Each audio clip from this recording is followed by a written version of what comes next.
देखते हैं 23 फरवरी के लिए क्या लेवल्स है। अभी जो सबसे पहला रेजिस्टेंस लेवल है वो है 25,680 का। अगर मार्केट इसके ऊपर निकलती है तो फिर मार्केट ट्राई करेगी 25,780, फिर 25,880। जो एक्चुअल में जो सेलिंग आई है, ये जो यहाँ से बाउंस आया है मार्केट में, जो कि लेवल था 25,380 का, एग्जैक्ट इसी लेवल से आई है। और कल भी बताया था हमने, जो रेंज है वो 25,330 वाली है। अगर इसको रिवर्सल देना होगा तो मार्केट यहाँ से रिवर्सल दे सकती है। मार्केट ने उतना ही रिवर्सल दिया। तो यहाँ पे ना रिवर्सल के दो कारण थे। एक तो यहाँ पे टेक्निकल बाउंस था, एक्स्ट्रा कोई न्यूज नहीं थी जिसकी वजह से मार्केट में इतनी सेलिंग बनती थी, तो इस वजह से मार्केट ओवरसोल्ड हो गई थी, एक्सपायरी भी थी। अगर मार्केट को यहाँ से दोबारा नेगेटिव होना है, दोबारा नीचे की तरफ गिरना है, तो ये यहाँ से ना जो पुल बैक था, तो ये मार्केट ने ये भी पुल बैक सही दिया ऊपर का गिरने के लिए। अगर मार्केट इस लेवल को दोबारा तोड़ देती है 25,330 वाले लेवल को, तो फिर मार्केट में नीचे और भी लेवल दिख सकते हैं। पर अगर यहाँ से नहीं तोड़ती है तो सिंपल करेक्शन हो गया पूरा। और जैसे ये इस पर्टिकुलर छोटी सी रेंज ले ले हम, हाइपोथेटिकल रेंज, जो कि 25,500 से लेके 25,680 की है, अगर इस रेंज के ऊपर निकलती है फिर पुल बैक देती है तो फिर मार्केट ऊपर निकल सकती है। तो हमें प्लानिंग कैसे करनी है कल के लिए? अगर मार्केट इस डब्ल्यू पैटर्न के पास आती है, 330 के पास आती है, तो एक बार डब्ल्यू पैटर्न बनाए, ये जो रेंज आई इसका ऊपर जाके फिर एक डब्ल्यू पैटर्न बने,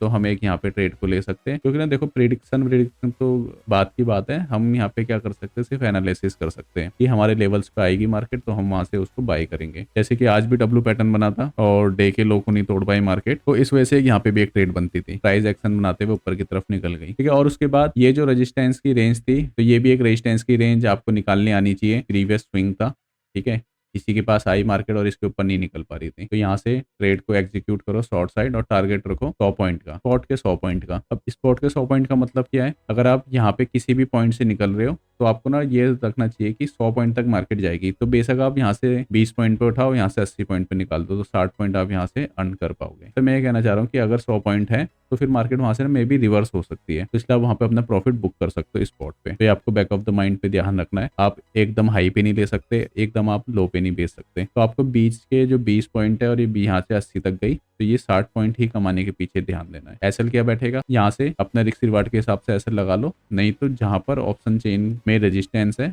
आप उसका एसएल लगा सकते हो। कहीं भी जा सकते हैं भी मार्केट। मेन डिसाइडिंग क्या है, इस रेंज को तोड़ेगी तो फर्दर और डाउन जा सकती है, इस रेंज को तोड़ेगी कंसोलिडेशन के बाद फिर ऊपर की तरफ रिवर्स कर सकती है। तो जो मेन रेंज है अपनी वो यही रेंज है जो आपको बताई हुई 25,500 से 25,680 की रेंज। अगर मार्केट रिवर्स हो रही है तो नीचे आके ये ऊपर गई, ये पुल बैक भी दे दिया मार्केट ने, फिर दोबारा नीचे की तरफ जाएगी। पर इसके लिए और नेगेटिव न्यूज होनी चाहिए, ये ईरान की वॉर लेट हो जाती है, यूएसए ईरान की, तो फिर मार्केट गैप डाउन भी खुल सकती है। आपका जो फाइनल लेवल आएगा जहां पे आपको इन्वेस्टमेंट करना है वो है 24,600 का लेवल। तो अगर आपको फ्यूचर में खरीदने में डर लग रहा है, निफ्टी के ETF उठा लो।